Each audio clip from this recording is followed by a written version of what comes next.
Hello and welcome to Firefight Friday, a video series where I go over whatever's on my mind while we play a video game, usually a PVE game mode, and this week we're mixing things up in multiple ways.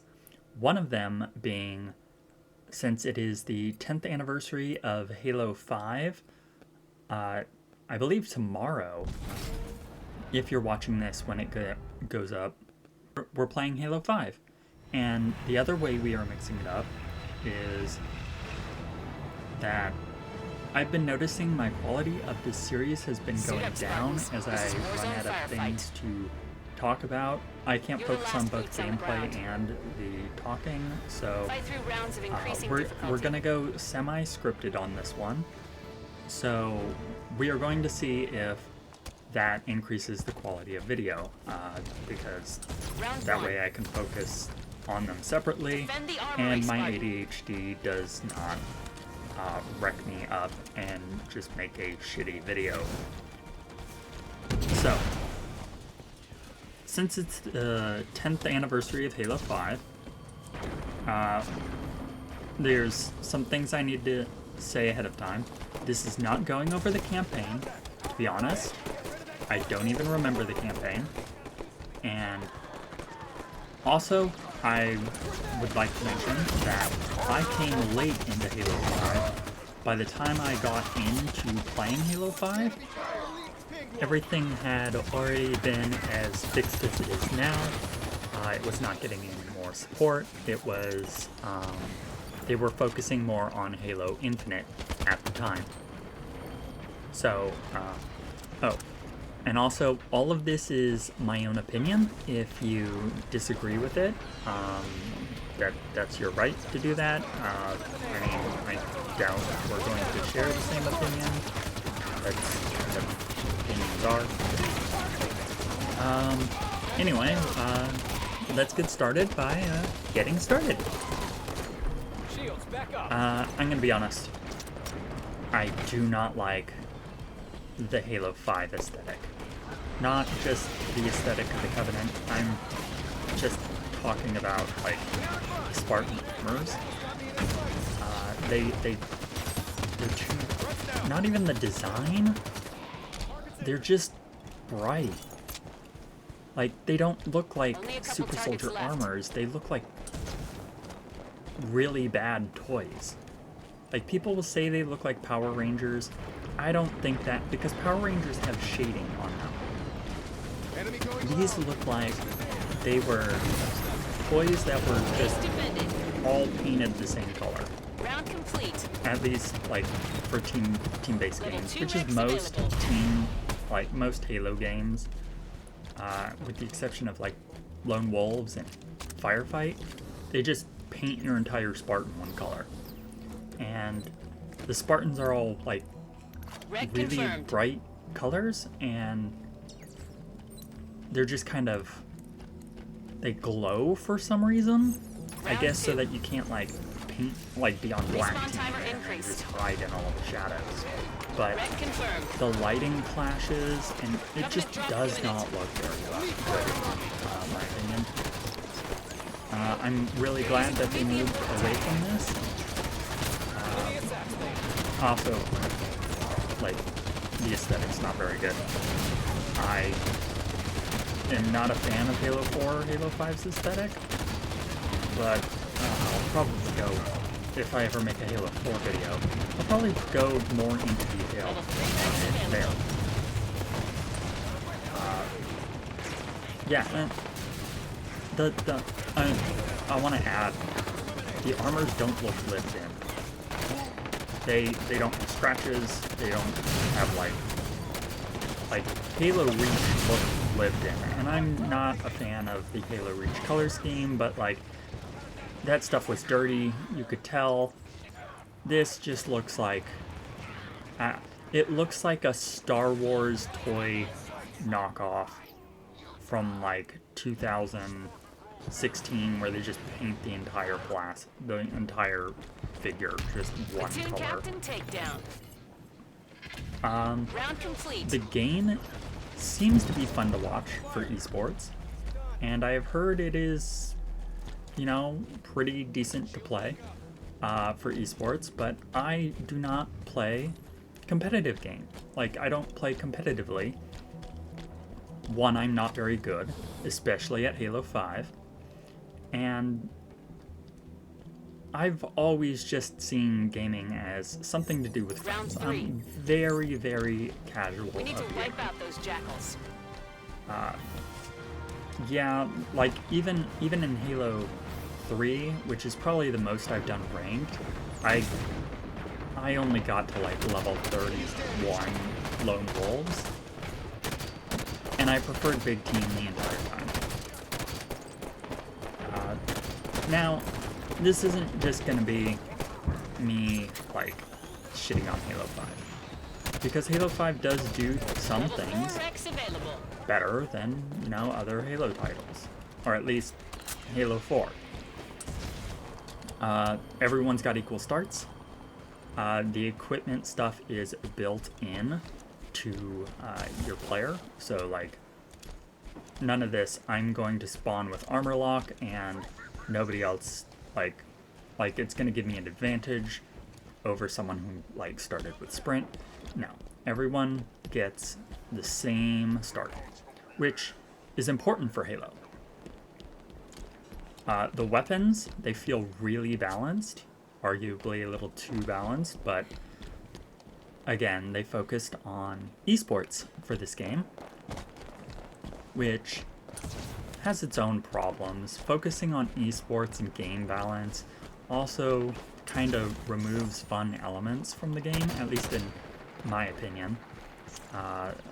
This isn't a Halo thing. This is just a in general thing. I played League of Legends for years, and there'd be fun things, and then they'd like remove them because they were unbalanced. And I get it for like competitive play and stuff, like it's important, but like you can have the most perfectly balanced game, but if it's not fun, is it worth playing? Like I said, for the advanced movement, evade, clamber, Spartan charge, all of this stuff, really cool. It fits more with Spartans in lore, and I like that. I know clamber was very controversial. I think they do it better in Halo Infinite, but I'm fine with it. It's not that big of a deal. However, we're gonna go a little bit deeper in the advanced movement.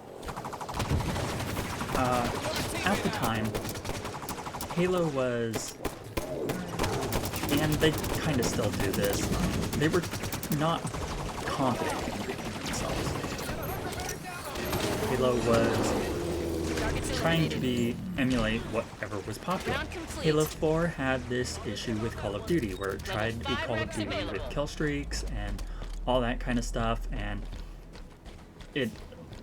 there's a reason that's my least played multiplayer. For Halo 5, it was Titanfall.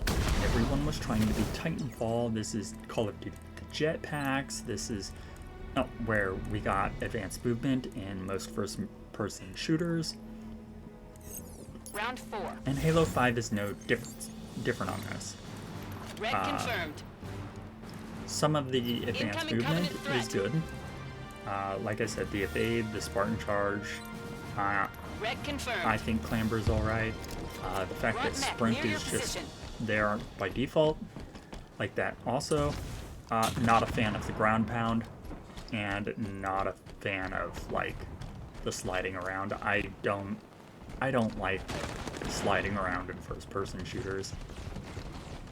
If I wanted to like slide around, I'd like play what was the really old one? Was it like Tribes? Yeah, I'd play that. The weapons do seem too balanced. Nothing feels like... there's just so many weapons in this game, I haven't actually tried the weapons. a lot of them feel balanced. I don't find myself like cursing a certain weapon every time I die to it. However, a lot of these weapons are also redundant. We probably didn't need the scatter shot, but we had the shotgun. And both of these guns have like 3 variants. Like, Halo 3 had a hard sandbox that had a lot of redundant guns, but this game has like more guns than all of the other Halos. It's mainly for Warzone purposes, but like, it's just, it's hard to balance this kind of stuff. I do like that they nerfed the bolt shot, because the bolt shot was stupid and overpowered. You had a shotgun that, well, you could spawn with. And it worked at both medium and short range. For some reason, aim down sights. Every gun has aim down sights in this game, and I find it super jarring. See, when Halo used to... every gun since Halo 2, or at least your player model, has had the option to do aim beam zoom. And it basically hides your gun and it zooms in your screen. For some reason, aiming down sights in Halo 5 just disorients me. I don't know if it's like a lack of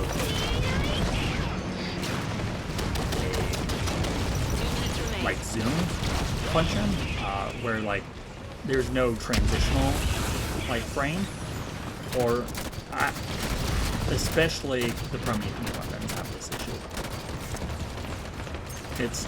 Teammates are falling to the Covenant. It's disorienting to me. I don't like it. It also makes your hip fire inaccurate, and it's very Call of Duty. But I don't have a problem with it in Battlefield. I don't. Level 6 Rex available. Maybe it's because Battlefield has like always kind of had that, but Level 7 Rex available. Anyway, we're almost done with the recording, and I haven't even touched on Warzone. Yeah, Warzone is, at the time, I think this was a Microsoft decision. People will say 343 and Microsoft, oh, they're the same. Microsoft makes the money choices. And I think that this is the case because Gears of War also monetized their super casual mode with a bunch of pay-to-win garbage that was locked behind loot boxes at the same time as Halo 5 did. And both of these are owned by Microsoft. I think Microsoft made a choice here and had both of them do this. Microsoft is also the reason why we are no longer getting SEC updates, because we didn't want to pay for Spartan points. Since there was no secondary monetary service there, they're like, why are we paying for this? Get everyone off of it. And so what could have been a really cool, continuous update for MCC just ended up dying off. But here, we're gonna go for Warzone. This is not to defend 343, all that previous stuff, because they did fuck up. Immediately, it was brought to attention that this made the game mode pay to win, because you paid for more packs, you got more requisitions, and you could get more powerful requisitions more often, leading you to basically purchase power. I haven't played a lot of Warzone, mainly because the 2 games that I have played of Warzone were jumping into the middle of a game already in progress and being spawn killed by owning Scorpion tanks. So I just assume that is the entire Warzone experience. Simulation complete. And when people brought this up before even the game had released, Well, there's the infamous Warzone tutorial video on YouTube that you can still find, where 343 literally said, "No, you're wrong, shut the fuck up. Adults are talking." And this is the wrong way to alleviate fears of pay to win. So yeah, Warzone was not a success, and the entire monetization of this game was based around Warzone. So they had to quickly try and fix it by making Warzone Firefight, which, a PvE experience, it works better as a PvE experience. And this is actually one of the more fun firefights. Because of the requisition stuff and the loot boxes, don't expect this to ever go to MCC or PC, because the entire game is based around this monetization. And yeah, it flopped. And people are not excited about loot boxes in 2025. Not that they were in 2015 either. Oh, and the last thing is, I didn't like the fact that there were no unlockable armors. Like, in Halo 3, you had to beat the game on Legendary, or, you know, get a triple kill in Lone Wolves, or whatever it was. And in Halo Reach, you played enough, you got experience, and you spent the experience to buy whatever armor piece you wanted. But here, you have to buy your armor pieces through loot boxes, which, having to unlock cosmetics at random, sometimes it can be in the very first pack. Sometimes it can be in the 1000th pack. And that's not a good way to distribute stuff that people want to do. Luckily, my pilot helmet, was available in a $10 pack, but I could not imagine the bullshit you would have to go through if you wanted, like, I don't know, pick a random helmet. Because people like to decorate their Spartan how they are, and spending hundreds of dollars to do that is dumb. Anyway, that's probably about it. I hope you enjoyed my little ramble and enjoyed the gameplay, and I hope you have a wonderful weekend. I hope to see you next time. Ciao!